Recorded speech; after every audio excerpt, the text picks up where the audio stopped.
Hi everybody, I'm Nield. I'm from TN Business Coaching. Can you hear me all right at the back? Just about. Shall I project like I should do? There we go. So I'm really not shouting at you. It's just that I don't have a microphone. My microphone's right over here. So I can either do that or that. So it's up to you. All right? Don't want to be behind the lectern, but microphone dictates. So I'm going to talk to you about how we move from overwhelm to owning it. And what do we mean by that? Just a little introduction of ourselves. I'm Nield. Feel free to come in. I'm Nield. I'm the Director of Coaching for TN Business Coaching. Used to be in the Royal Air Force as an air traffic controller. Did some leadership stuff and then decided that I love the leadership stuff even more. So I've been doing coaching from 2010 to now. I'd just like to introduce my Director of Operations, which is Katie at the back there, so she'll say hello. We've got leaflets and everything. And she spent the majority of her life as a solicitor and director of a law firm. And we teamed up together because we feel that's the best way of going forward as business coaching. It's not just one person, it's a team. I'm going to talk to you about two people. Two people, Bob and Dave, to start off with. Now, Bob is obviously, he's been around a while. 4 years, set up his business, it's become successful. But as you can see, he's too involved. And I can see a lovely lady there nodding her head thinking, I know exactly how Bob feels. All right? He is the single point of failure for that business. And we need to understand what's going on for Bob in that moment. He's desperate to scale up. He doesn't trust enough, and he can't work out how to let go. So Bob is sat there at his desk going, what's next? Where do I go? How do I start off? Or you could be Dave. Dave is not necessarily overwhelmed, but he's definitely overworked. All right? He's talking about being constantly on the phone. I don't like being stood there, so I'm going to shout a bit. I'm going to come amongst you instead.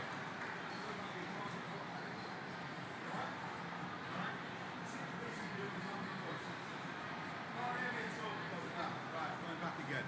All right, thank you very much. Too busy about doing his own invoices, not necessarily understanding how he's going to move forward from here. So we're talking about Bob and Dave. When I was an air traffic controller, I used to be that. I used to be that really badly, which is not a good thing for an air traffic controller. So I used to get overwhelmed. I used to get overwhelmed because there were too many things coming into me. And I thought to myself, how am I going to get out of this? What can I bring from air traffic control into the business world? And if you focus in on one thing at a time and create that space in your mind, you start to get a little bit better organized. So we're going to talk about this. How do we move from overwhelmed and overworked into organized? What is organized all about? And how do we get from organized to orchestrating? I'll talk to you a little bit more about that. And orchestrate is about pulling the strings. And finally, how do we get from orchestrating to owning it? Now, is anybody on this roadmap? Where are you? Where are you? Where would you say you are?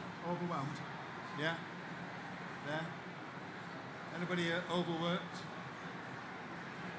Anybody organized? Organized? Good. Anybody pulling the strings and orchestrated it? Anybody orchestrating yet? No. Right. What I'm going to do then is going to help you. I'm a coach. So I'm going to ask questions. I'm not going to tell you. I'm going to ask questions. So you've got notes if you want to take notes as you go along. That's absolutely brilliant. So I'm going to go through each one. So we know that. Show of hands, we know who's overwhelmed. Okay? Looking that your business is on top of you and you don't know where to go. We want to understand what that means. So tell me then, what are the symptoms of overwhelmed? What are you feeling when you're feeling overwhelmed? Stressed? Feeling stressed? Everything's there? Yeah? Say again.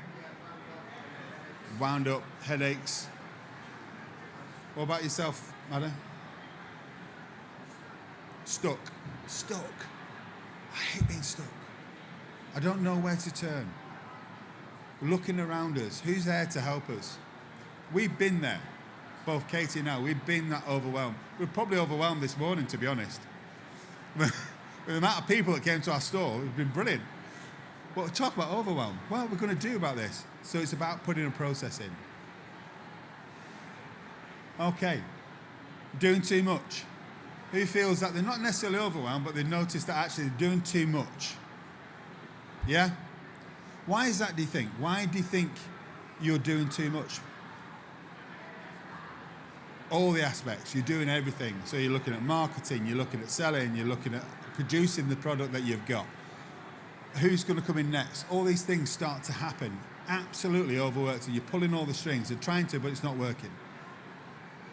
Can't get out of the business, not delegating effectively. Have you got anybody to delegate to? No. Okay, so there's another thing. How do we bring those collaborative relationships so I can offload some of this stuff? Process and systems, are they needed? Have you got them right? We need to look at how we do this. Are we working too long hours? Yes. But I do love my job, that's okay. But is it okay? What we're doing? Where's our well-being? Where's our balance? When we're looking at organised, we start to think about, are you happy? You know what's happening. So things are starting to get better. We understand, actually, are we still heavily involved, but we've got the right people and processes in? Are we thinking that the business is okay, but we're not particularly enjoying it? That's a point there we need to think about. When do we start enjoying business? Anybody can put their hand up right now and say, I enjoy what I do. 1, 2, 3, 4, 5. That's good. That's great. For the people who don't enjoy it, why? Don't want to work. Right, let's do something about that then. Let's create a space where you can actually start enjoying it and actually the business takes care of itself. Because once we get to orchestrating, we're the ones who are pulling the strings. We're still involved. We're still creating that space. We're still there for the big decisions, but we start to pull the strings. Okay? So my marketing person is doing that stuff. They're feeding back to me. My salesperson is putting the right sales in. My manager is managing correctly. See, I can see you there, Michelle. All right? And now all of a sudden, you're making the big decision, the strategy. You're clearing the way for the vision to go forward. That's orchestrating. Now, I'm not there yet. There's only 2 of us, and we're still organised. But we're enjoying it. Coming in.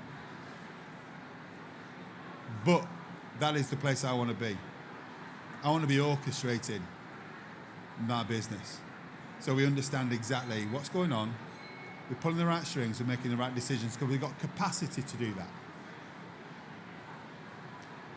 Now then, owning it. Still got a business, still working really well. It's beautiful. It's over there. You can see it. But you're sipping your pina colada. Okay? You're driving your big cars, you're doing whatever you want to do. You're walking on the moors, knowing that you have created a business that is owning. Owning a business is not necessarily working on the business, working in it, being part of it. Owning a business is, you know what? That's working really well because I can put the right systems, the right products, the right salespeople in there, the right people at full stop doing my business. And they're asking me for advice. I'm mentoring rather than doing. I dream about that, genuinely. In 3 to 4 years' time, that's where I'm going to be. My business is going to be big enough that I can sit and watch it grow without me putting too much in it, but putting enough in it. That's where I want to be.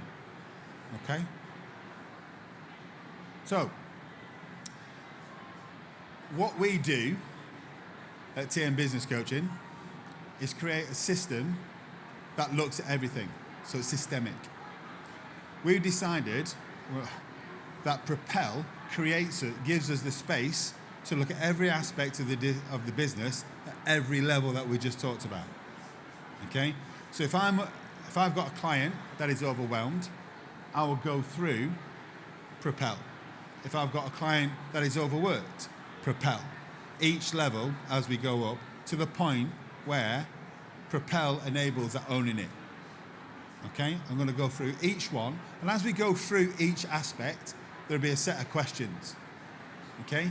And I want you to start thinking about that from whatever level that you're at. This should match across whether you are overwhelmed or owning it. Right? So think about your business as we go through it. I'm a coach. I'm not here to tell you what to do, but I'm here to enable you to think differently with clarity. So I'm going to give you the questions that we feel are the most important ones for you to be able to do that. All right? So we believe that every business starts with purpose. When you first said, I'm going to set up a business, can you honestly say to yourself, I'm still doing it? It's still matching across. This is exactly what I want to be doing. Anybody can say that, yeah? Working with purpose. Gentleman at the back is nodding away. Some people aren't. Okay? I am. It's taken me, genuinely, 10 years, all right, to get to a stage where I can genuinely say, hand on heart, that I'm working with purpose. Our purpose is to enable people like you to enjoy doing business and to give something back to our community. And we're doing that. We're loving what we're doing. But we're asking ourselves these key questions. What is meaningful to you as a business owner? To me, it's about enabling people to have clarity and unlock their potential. That's what's meaningful to me, so I'll work towards that. What values do you hold? Our values are curiosity, connection, community, and what's the fourth one? Credibility. Okay? Didn't tell me, by the way. I knew it. All right? Credibility. Really important that we uphold those 4 values. And it's actually really important when we look at relationships in a minute that our people that we work with uphold those 4 values. What is the business purpose you want your employees to drive towards? We want our business to grow 5 times than it is now in the next 3 years. What does that mean? We want to reach as many people, small businesses to medium businesses, to build a community that's collaborative, that enables everyone to grow at the pace that they want to. How have you a vision that creates momentum for your business over the next few years and longer? Yes, we do. But actually, why is that important? That gives us something to aim for. If we don't have anything to aim for and feel that we're contributing towards, then we can't, our people who we employ don't know what we're doing. So it's important that they connect to what you're all about and that your vision enables them to actually go, you know what, I'm moving towards that. And finally, how do you establish the values and behaviors you want your business to uphold? Now, we looked at values and we find it really important, but actually what falls out the values are the behaviors. We live by expectations. That's our brain. We expect people to do things. But if we don't list the behaviors that we expect that match our values, then we can't hold anybody to account. So they all interconnect. That's why we start with purpose, because then we know, as coaches for your particular business, we know what we're aiming for, and we'll build everything else around it. Then we talk about relationships. Who do you collaborate with to achieve your purpose and goals? Now, I can walk around there, and I know I could probably come across 10 to 15 different coaches of some sort. Luckily for me, there are many different types of coaches and many different elements that other business that I coach need. So I go out there and I look for people I can collaborate with, because that's the most important thing for me to do. I don't see anybody in competition with me. I see collaborators. If I can see collaborators, I have a better conversation, because at some point they are going to help me. And that's what I want, because people like the lady at the front here wants to grow. I might not be the right coach for this lady, but actually I know someone who is. And that's important because I've introduced her. Who can you identify that you know you can collaborate with based on your purpose, values, and behaviors? If that is not congruent with who you are, what happens? If you can't say to that person, do you match me? Are you like me? Are we aiming the same way? Are we talking the same way? What happens? We have a disconnect. As soon as you have a disconnect, we have discord, and from discord we have conflict because they're not upholding what you believe in. So have a conversation around what's important to you, because if you don't, the relationship dies. These behaviors are important to you, so live by them. What do you need to strengthen those relationships to build better collaborative relationships? One thing that I found more than anything is clarity. This is what I believe in. This is what I expect from you. These are the terms I expect. Have those difficult, you feel that, well, some small businesses feel that they don't have the power to say that. You all have the power. This is your business, okay? Your business. And it's important that you understand that they understand that you have to pay you at the right time, for example. That they provide the right service for you at the right time. Because if you don't, they'll just take the mickey. We don't want that. You're important. You are important. How will you be engaging with that collaborative partner? We talk about engagement because when we are wanting to build the relationship, you're going to have touch points. If you don't engage on a regular basis, so I know, right, for example, I've met Michelle at the back. Michelle is the business manager for CWC. Now, I met her through BNI. Yes, that's right, we all wear cloaks and we all wander around with tridents, okay?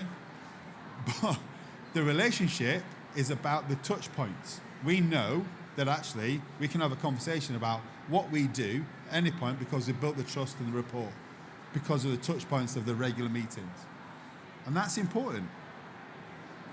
It's important that you engage with the people that are out there. If you let something slide, that person may not come back. And how will you track that engagement? CRMs, obviously, all those key elements, but actually, it's down to you. Why are they important to you? Look at them and say, is this person important to me? If they are, send them a card. Make a phone call. Go for a coffee. Keep track of them. Because they might say that one thing that will go, oh, hold on a minute. They've got me into a restaurant that needs to smell nicer. All right? That's what we need to start thinking about. Keep engaged and keep on track. Then, once we've built those, P&R for us are the most important two elements. Then we can look at actually how well you do things. What I want to do is create an understanding what your purpose is and build the relationship with you so we can better communicate and work best together. Then we start looking at the operational effectiveness. We start looking at what are the gaps in your business. A client of ours works at the medium to high end in his sector on a retail. We've noticed that actually the gap is low to medium size. But he wasn't servicing that market and he wants to grow his business.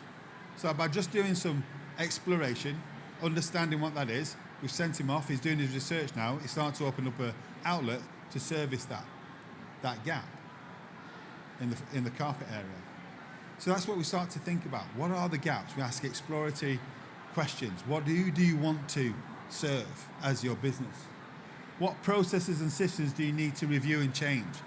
We are constantly updating, aren't we? Tech is taking over in a lot of things. If we don't keep looking at our systems, we'll keep doing the same thing, then realize we've been left behind. It's important that we start doing that. Just spend half a day, once a month, just making sure that what you're doing is the right thing. What change is needed to enhance your business operational effectiveness? Change is important. Change happens all the time. Don't be afraid of change. Look at the right change. We help you do that. KPIs. What KPIs will enable you to do is hold people to account and yourself. Okay? just put a goal down. Put something down that you want to achieve, and you can actually get that dopamine hit in your brain saying that you've done it. It will provide momentum. Okay? I'm not going to say to you, right, let's 10x you, let's get you going. We're going to make sure you hit all these targets. That's not what it's about. It's about ensuring that you're hitting the right targets for you at the right time. Once we've done that, we've looked at your gaps, we've looked at your systems, we know what your purpose is. Now we need to put a plan in. Something that we don't do at a small business level is put a strategy in. Some people call it business plan, some to a strategic plan. It's up to you how you want to call it, but you need to put something in so your people that you're going to employ, as you grow, understand what they need to achieve at the right time. So what is the vision? How are we going to go? What are the goals that are going to enable that strategy to succeed? How many strategic partners do you want to collaborate with? Again, it's back to that relationship. It's not on your own. Someone else is doing our website. Someone else is doing our SEO. Someone else is doing this. Someone else is doing that. But they need to know when. And you need to understand. Instead of saying, oh, can you do this for me? And they come back, yeah, I can do it next week. No, not good enough. We need it done by this day because of this happening. You've got to look forward to come back. That's the best way to look at what's coming up to come back and then put that plan in place to enable that to happen. How are your people enabled to achieve that? How are they skill set? What's their delegation? How are they empowered? All these different things need to start happening. Next level is about engagement. Okay, branding. Who feels comfortable about their branding? 1, 2 people. How do you engage with them? Have you done the research into your clients? Who are your new clients? Remember the gaps that we talked about in the operational effectiveness? You can only close those if you actually look at your clients and who they're going to be. What's the area that you're going to move into? Who do you want to target? If you keep targeting the same people, yeah, it might be okay, you get referrals, but actually what's happening now is starting to dip off. You need to be ahead of the game, all right? Who are your key stakeholders? How do they align with your brand? How will you ensure that engagement enhances your brand? Everything starts to pull together. Finally, learning. For me, the most important element of Propel. If you don't learn and take the time to learn, you'll keep making the same mistakes. Give yourself the opportunity to learn from what you've just done and look ahead to see what you need to learn to fulfill the market that's there. So, how do we encourage that innovation and collaboration? How do we build a culture of learning across the business? As you grow, learning will propel your business forward. How do we leverage the learning for the benefit of our clients and or our business? And how can we learn from relationships we have? What is the innovation that propels our businesses forward? I've learned so much from other people outside of this business. So much. From our clients, from peers, from people who are doing stuff for us. It's got to be put into practice because the more you do that, it's easier. The business starts to get easier. We've talked about the roadmap. We've talked about moving from overwhelm. People are overwhelmed and we get it. We understand it. We want to help you enjoy it. We want to get you from overwhelmed and overworked to organised at least. Once we get you there, then we can start working on your leadership skills to get to orchestrating. Because in 5 years' time, I want to see you on that beach, sipping that pina colada. Your business, propel your business through a systemic approach, enabling you to adopt a mindset of purposeful leadership that builds a business that, through collaborative relationships, enhances operational effectiveness, creates a well-planned strategy, engages your stakeholders, and encourages a culture of continuous learning. That's me. Any questions? Anybody, any questions? None whatsoever? Oh, is that good? Love it. That's the kind of the audience I like. Okay, if you want to know more, obviously, this is who we are. We offer business coaching, obviously, executive leadership, boardroom, team workshops, all these kind of different elements here. And that's it. Thank you very much.